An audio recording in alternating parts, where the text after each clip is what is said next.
وتعالى بسزاكو بتي وبتبين كيف وغشيتهم الرحمة الله سبحانه وتعالى نابو تكسوك ساسلاكوي كاتغير كسه وخفت عليهم الملائكة الله سبحانه وتعالى نابيلانغا ساز الملائكة زبيلانغا زبساكو كوميرا إلى بالي ونوف النمت مانيه انت مولي under protection يا ملائكة زوشي الله سبحانه وتعالى وزريا وتلك بيني كنك سولة تتوكاكو نبي سبب تيبو كنا نكون بفيفاغنا كوي بتشبي كم منهم بمي كم بو aba sobodde okubeeranga bajja ne batuulako wano namerimu abasiraamu bameka oyinza okwekanga nga n'ennyumba zonna ezeetoolodde omuzikiti guno za busiraamu oba z'abasiraamu naye nga abazze tuwala nababale ng'oba oliawo bavudde ekituufu munnama naye nga balinnyewo nakaboola kitegeeza tebali kumpi namuki namuzikiti nabisaba ebitiibwa embeera efaanaganako bweti mbeera ya bbeeyi nnyo era tusaanye okubeera nga tuzettanira nnyo bangi muffe tuba bize tetukyalina budde busoma ne batterawo embeera ezifaanaganako bwe bati bannaffe ate tugezaako okubeera nga tuzeesamba allah subhanahu wataala oli mudda waggwe allah subhanahu wataala bwe era tugamba mu qur'ani ku mbeera ey'okutubuuza yagamba nti walanasalanna au falanasalanna alladhina ursila ilayhim walanasalanna almursalin allah yagamba nti tugenda kusooka kubuuza mmwe be baatumamu allah nga tannabuuza bano be yagamba kubasomesa agamba nti falanasalanna alladhina ursila ilayhim agenda kusooka kubuuza mmwe abatuuze wansi ababuuze alam yatikum nadhirun abaffe ababatiisa nga tebabajjira nti nama bajjanga naye ffe tetwalina budde bateekateeka enkuŋŋaana ezirimu okusoma eddiini nembeeranga muzeesamba allah subhanahu wataala jabbabuuza saufa tusaluna amama allah mugenda kubuuzibwa mu maaso g'owekitiibwa allah wallahi abo wali mugo bakola ogwabwe oba asanzeewo basatu agenda kubakola ki kubasomesa oba babiri agenda kubasomesa naye ate mmwe abatasobodde kubeera nga mujja nabwekityo mugende mubagambe allah subhanahu wataala agenda kubabuuza yauma alqiyama tiabaffe ku kitundu gye mwawaliranga temwafunangayo bajja kubatiisa bino bibatuukako kati kubategeeza biki ebikwatagana n'olunaku lw'enkomerero nti ye bajjanga wallahi temugenda kwewakana kuba luli olunaku terugenda kubaako kulimba mugenda kwogera amazima nti ye ekituufu bajja twali bize tetwasobola kufisaayo kadde kugenda kusoma ddiini y'owekitiibwa allah subhanahu wataala ab'ebitiibwa buli yenna yasalawo nakkiriza obusiraamu ekigambo okusoma ddiini busiraamu yajibu alaik bihadithi nabiyina muhammadin sallallahu alayhi wasallam yagamba nti talabu lilm okunoonya okumanya faridatun ala kulli muslim kikakata ku buli muki omuntu yenna omusiraamu okukola ibaada yonna oba okukola ekintu kyonna mu busiraamu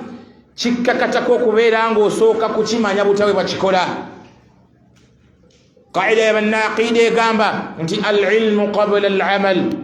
nga tonnaba kubaako omulimu gwokola gwonna oteekeddwa okusooka okutegera butawe bakola ki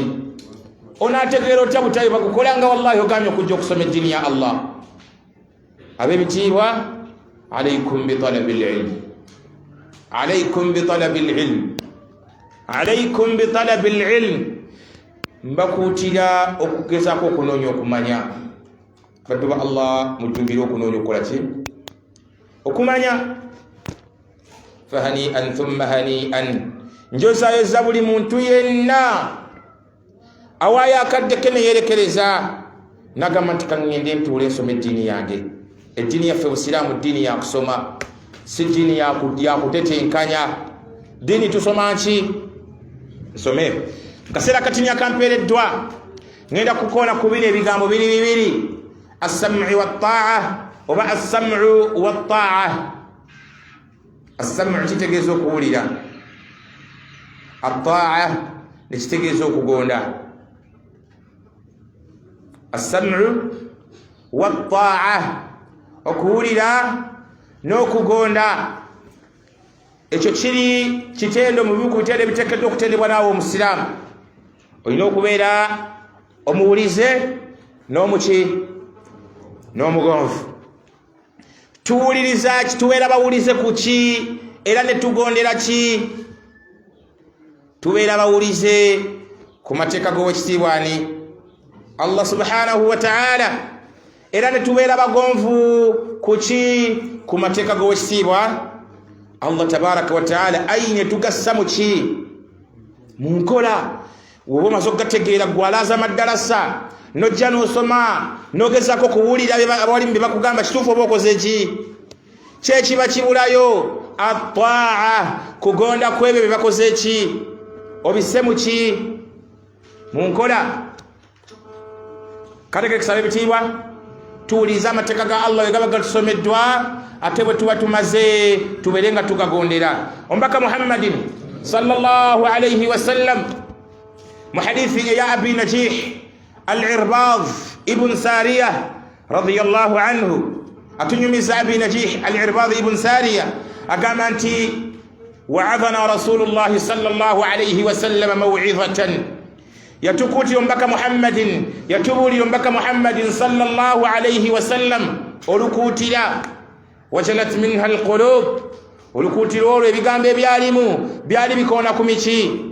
mitima, wa zarafat minha aluyun, ate ebigambo nabbi sallallahu alayhi wa sallam byayogera byatuletera abamu okubeera nga tukulukusa ku maziga. فقلنا يا رسول الله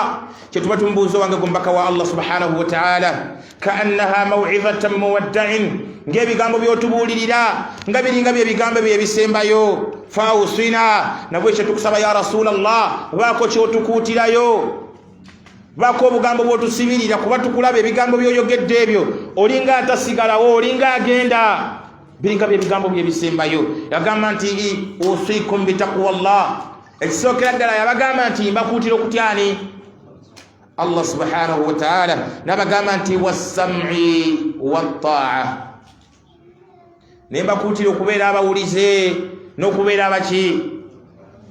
Abagonvu. Tugondera ki? Tubeera bawulize ku ki? Ku mateeka ga Allah, ne tubeera abagonvu ku mateeka ki? Sallallahu alayhi wa sallam agamba basahaba mbakuutira okutya Allah, was-sam'u wat-ta'a, nembakuutira okubeera abawulize n'okubeera abagonvu ku mateeka g'owekitiibwa Allah subhanahu wa ta'ala.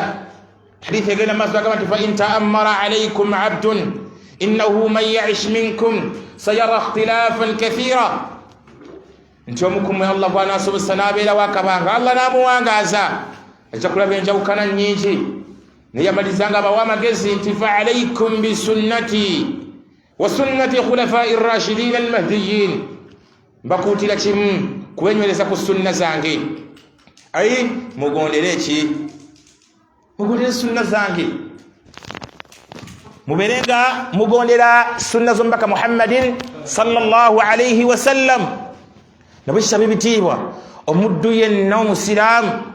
kasitowuliranga bagambye nti omubaka Muhammadin sallallahu alayhi wa sallam yagamba, obanga bagambye nti Allah tabaraka wa ta'ala yagamba alayka bis-sam'i wat-ta'a, wuliriza womala okuwuliza kola ki? Teeka mu nkola, gonda. Kathirun minan nas, bangi nnyo mu bantu wallahi yasma'un, bawulira amateeka gawekitiibwa Allah subhanahu wa ta'ala, bal wa ya'asun, bwe bamala okugawulira ne bakola ki? Ne bajeema. Bawulira kituufu, bawulira naye bamala ne bakola ki? Eriyo omufu atakimanyi nti obwenzi buli haramu. Fenna tukimanyi nti obwenzi buli ki? Naye kyetugamba mufe temuli benzi.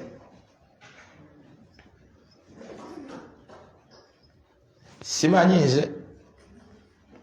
inna al-insana ala nafsihi basira, gwawe wootudde gwamanyi. Kategerekise bangi bakimanyi nti obubbi buli haramun, naye era bangi kyetugamba nti kati obubbi bwaggwayo mu ggwanga, era basigala bakola ki? Kati Nabbi sallallahu alayhi wa sallam agamba nti alaykum bis-sam'i wat-ta'a, tuwulirize nnyo amateeka g'owekitiibwa Allah subhanahu wa ta'ala, wetumaliriza tubeere bagonvu ku mateeka ga Allah. As-sam'u wat-ta'a, okuwuliriza n'okugondera amateeka gani? Ga Allah tabaraka wa ta'ala. Hadithi endala ya al-Harith ibn al-Harith al-Ash'ari, Allah musiime, yagamba sallallahu alayhi wa sallam agamba nti ana amirukum bi 5 kalimatin, nti nze mbalamira ebintu bimeka, mbalamira ebigambo bimeka. Ana amirukum bi 5 kalimatin, mbalamira ebigambo bimeka, bitano. Amarani Allahu bihinna, nange Allah subhanahu wa ta'ala yabeeranga abikola ki, abinnamira. Byebiriwo ebigambo ebyo, yagamba nti as-sam'u wat-ta'a, okuwuliriza n'okubeera abaki, abagonvu. Abebitiibwa, tuwulirize nnyo amateeka ga Allah. Ekikulu mu byonna si kuwulira, bal w'omala okuwulira kola ki, teeka mu nkola, laga obugonvu. Allah subhanahu wa ta'ala natugamba mu Qur'an nti wa ati'u Allah, mugonderani Allah subhanahu wa ta'ala, wa ati'u rasul, mugonderani mpaka ume Muhammadin sallallahu alayhi wa sallam wa alayhi wa sallam. Yabagamba nti fima istata'tum, kituufu mwewera okubeera abagonvu n'okubeera abawulize n'okubeera abagonvu ku mateeka ga Allah subhanahu wa ta'ala, naye mugondera muwulire fima istata'tum. Okusibu al-Bukhari sallallahu alayhi wa sallam yagamba nti as-sam'u wat-ta'a haqqun ma lam yu'maru bil ma'siyah, okubeera ng'owulira n'obugonvu kyateeka. Oteeka okubeera omuwulize, oteeka okubeera omugonvu, naye ma lam yu'maru bil ma'siyah, ebbanga libamalanga tebakulagidde kubeera nga okola ekikola kyebakulagidde okukola nga sikya kujemerani Allah subhanahu wa ta'ala. Kategerekese kasaba kulagira okugondera oba okujemera Allah subhanahu wa ta'ala, fala sam'a wala ta'a, awo wote tugonda era tetukola ki, tetuwulira. Kasaba kulagira ekintu kyonna nga kirimu okujemera Allah, fala sam'a wala ta'a, tewaba kugondera tebakola ki, kuwulira. Nabisa bebitiibwa, kasaba kugamba nti ekyo Allah yagamba kikole, beera ng'oteeka buteesi mu ki, omukkiriza bw'atyo bw'akola, omukkiriza bw'atyo bw'akola. Omusiraamu kasaba kugamba nti Allah yagamba, bagamba nti omubaka Muhammadin sallallahu alayhi wa sallam yagamba, gwe kola buki, teeka buteesi mu nkola. Wuliriza, omaze okuwuliriza, teeka buteesi mu ki, mu nkola. Tutegerekesa ab'ebitiibwa, Allah kyeyakugamba nti ekyo leka, beera ng'okikola ki, okireka. Omubaka Muhammadin sallallahu alayhi wa sallam kyeyatugamba nti ekyo mukireke, mubeere nga mukikola ki, tukireka. Tubeere bagonvu ku buli kyonna ekyatuziizibwa, ate tubeere bagonvu ku buli kyonna ekyakola ki, ekyatulagirwa nti kola, beera ng'okikola. Sallallahu alayhi Allah tabaraka wa ta'ala atugamba mu Qur'an, Allah subhanahu wa ta'ala atugamba mu Qur'an nti buli kyonna omubaka Muhammadin sallallahu alayhi wa sallam kyabajjidde nakyo mubeere nga mukola ki, wama ataakum ar-rasulu fakhudhuhu, buli kyonna nabbi sallallahu alayhi wa sallam kyabajjidde nakyo mubeere nga mukikola ki, mukyekwatako mukikole. Wama nahakum anhu, na buli kyonna kyabaziiza nabagamba nti ekyo mukireke, fantahu, mubeere nga mukikola ki, mubeere nga mukireka. Ebisa abatudde wano olwaleero, alaykum bis-sam'i wat-ta'a, mbakuutira okubeera nga tubeera abawulize, era mbakuutira okubeera nga tubeera abaki, abagonvu ku mateeka g'owekitiibwa Allah subhanahu wa ta'ala. Ku buli kyonna Allah kye yatulagira tubeere nga tukikola ki, mu biko ebyo Allah subhanahu wa ta'ala bye yatulagira nga tuteekeddwa okuba nga tubissa mu nkola. Ngenda kukoona ku bibiri byokka nga bye bisinga okubeera ebikulu mu biko ebyo Allah bye yatulagira, nga tusaanye okubeera nga tubiwulira. Oluvannyuma lw'okubiwulira tusaanye okubeera nga tubeera abagonvu ku byo. Wekiba kirimu okwerekeza ne tukireka, wekiba kirimu okukola ne tukikola ki, ne tukikola. Ekimu ku biragiro Allah subhanahu wa ta'ala bye yasooka otulagira mu Qur'an mwe muli ekiragiro kya tawhid, okwawulaani. Awwalul amru fil Qur'an al-Karim at-tawhid, ekiragiro ekyasookeddera mu Qur'an ekitiibwa. Nga oba otandise okusoma mu Qur'an, we tuba tugenze mu tartibu tilawa, Allah subhanahu wa ta'ala engeri gye yaliyanyisa mu Qur'an eyo mu nsoma, awwalul amru fil Qur'an ekiragiro kyasokera ddala mu Qur'an kwawulani Allah subhanahu wa ta'ala kusinzani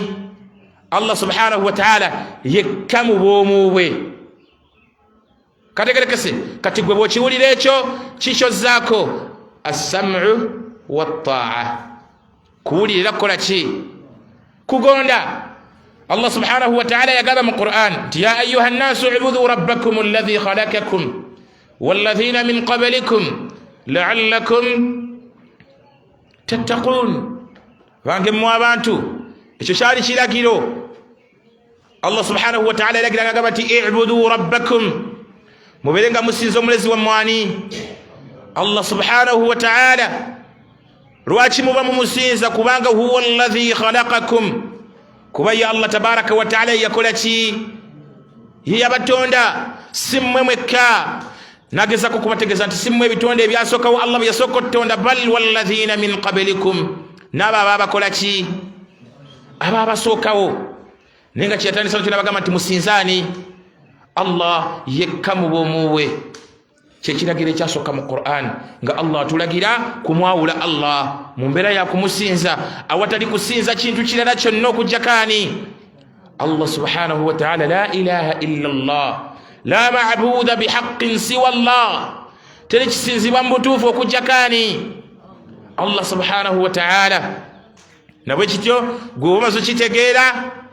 as-sam'u wat-ta'a kuwulira era kola ki gonda eyakakiwulira ekyo ng'obadde olinayo ebirala byeweesigayo ebitali Allah ng'ogenda obijjayo ebibbongo ogenda oyabya ng'ogenda oyokya embugo z'obadde olina ng'ogenda okola ki okasuka anti asinzibwa mu butuufu okusinzibwa yaani ye Allah subhanahu wa ta'ala kiragiro muli byonna Allah byatulagira ffe ogwaffe gwa kugonda na kuteeka mu ki mu nkola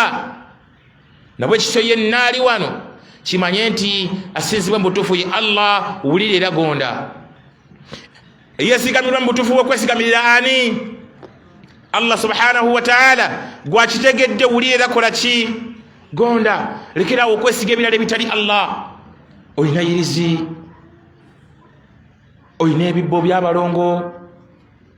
olina n'ebirala ebyefaganizako webityo olina embugozo balina ke bakuwa ne bagamba nti kateeke ku mulyango gw'edduuka awo bakasoma bajja kujja kiralu kati gwe amaze bitegeera ebyo genda obikwakuleyo la ilaha illa Allah eyesigamira mu butuufu okwesigamira ani ila Allahi natawakkal tuleme kwesigamira bintu birala byonna eyo irizi gyoteeka ku dduuka lyo wallahi terina kyeri tena kyesobola kukolera Allah tugamba nti fa idha za'amta fatawakkal ala Allah mbamaze okubaako kyemutandikawo olina kyeweekoleddewo oyagala okubaako kyokifunamu fatawakkal ala Allah weesigamirani Allah subhanahu wa ta'ala akitegedde ekyo as-sam'u wat-ta'a gwe musomo gwaffe kuwulira nakukola ki nakugonda tusse mu nkola bannanga ab'ebitiibwa asinzibwa mu butuufu yaani ye Allah subhanahu wa ta'ala kyova olaba kyekiragiro kye yasoosa mu Qur'ani ekitiibwa nga tannabalagira kuva ku bwenzi kyogamba Qur'ani wetandikira okukkira temwali benzi nga tannabalagira kuva ku myenge Allah n'asooka abalagira okusinza ye ki yekka kati nabwe kisaba ebitiibwa asinzibwa mu butuufu yaani ye Allah subhanahu wa ta'ala eyesigibwa yaani ye Allah subhanahu wa ta'ala eyesigamirwa yaani ye Allah subhanahu wa ta'ala asabibwa yaani ye Allah subhanahu wa ta'ala ekyo kye bayita at-tawhid okwawulani Allah subhanahu wa ta'ala mu byonna bino okubanga byeyawulidde eri Allah nti ani gwe nsaba obuyambi Allah ila Allahi nasta'inu eri Allah subhanahu wa ta'ala jitusaba obuki obuyambi nabisaba ebitiibwa tuwulire era tugonde tukikakase nti asinzibwa mu butuufu yaani ye Allah subhanahu wa ta'ala era tumwawule kyemmaliza nakyo awwalu nahyun ekiziyizo ekyasookera ddala fil Qur'an mu Qur'an ashirku billah kugatta kwani ku Allah subhanahu wa ta'ala hadha huwa awwal nahyun fil Qur'an al-Karim ekiziyizo ekyasookera ddala mu Qur'an nga Allah bagamba nti ekyo temukikola ki nga tannabaziiza kulya mbizi nga tannabaziiza kunywa myenge nga tannabaziiza kukola birala byonna yasooka kubaziiza kumugattako nga bwe yasooka okubalagira okubanga bakola ki bamwawula Allah kati n'abalagira oba n'abaziiza okubeera nga tebagatta kwani ku Allah subhanahu wa ta'ala okubeera nga tebagatta kwani ku Allah subhanahu wa ta'ala ng'era mu ekyo tusanye okubeera nga naffe tubeera bawulize era tubeera bagonvu tusinze Allah yekka tuleme kumugattako kintu kirala ki kyonna Allah subhanahu wa ta'ala kwe kutugamba nti fala taj'alu lillahi andada ani amanyi aya yewetandika mu Qur'an eri suratul Baqara aya erimu abiri mu awo Allah subhanahu wa ta'ala yagamba nti fala taj'alu lillahi andada ko Allah subhanahu wa ta'ala temugezate ne mugattako obulalala lobo bukatonda obusinzibwa obutaliani obutaliye musinze Allah yekka fala taj'alu lahu andada temugezaka ko ne musako obulala bonna obusinzibwa obutaliye Allah mukategedde ab'ebitiibwa kati nabwe ekyo gwe nakiwulidde as-sam'u wat-ta'a owulidde kati kola ki teeka mu nkola lwaki oba neyirizi lwaki ogenda mu ssabo bangi muffe kati abakyala beetegese anti essomero lituuse abaana batandise okuddayo ku masomero ababe tebannaba lwaki batandise okutagala sente zibuze tata w'abaana oba tugendeko ewa Seeka gundi tata w'abaana oba tugende ewa Saalongo yagaba ku mikisa akola bwati ne bwati fala taj'alu lillahi andada wa antum ta'lamun gwemba mukabira ebizibu yeyani ya Allah subhanahu wa ta'ala temugeza ne mugattako ekintu ekirala kyonna mu mbeera zonna anakugirawo ebizibu byo yani ya Allah subhanahu wa ta'ala mu mbeera y'okubanga yafuuse ensonga ey'okuba nti abaana bo bakyatudde ewaka kusalawo kwa Allah era gw'olina okugamba Allah kusalawo kwa abaana bange okubanga bakyali ewaka naye nsaba Allah subhanahu wa ta'ala oterewo amakubo abaana bagende kuki ku ssomero muleme kubeera nga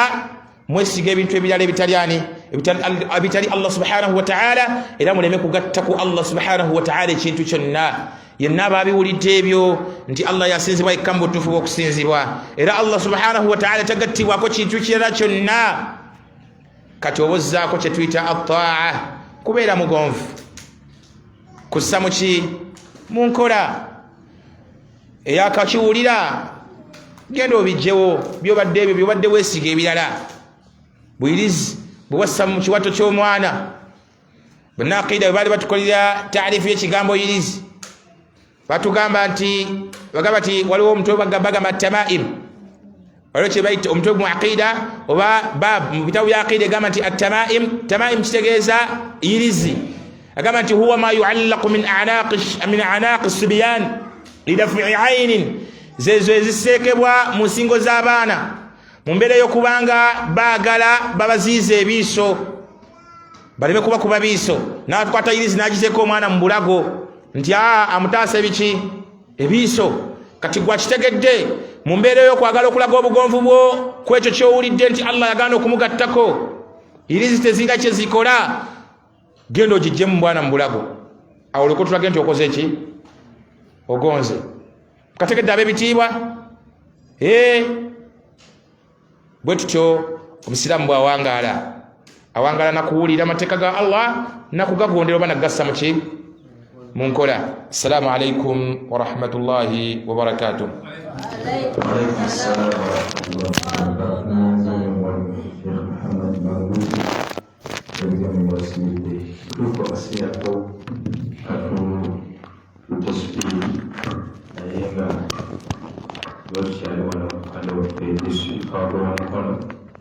Sheikh Abbas Zubaidi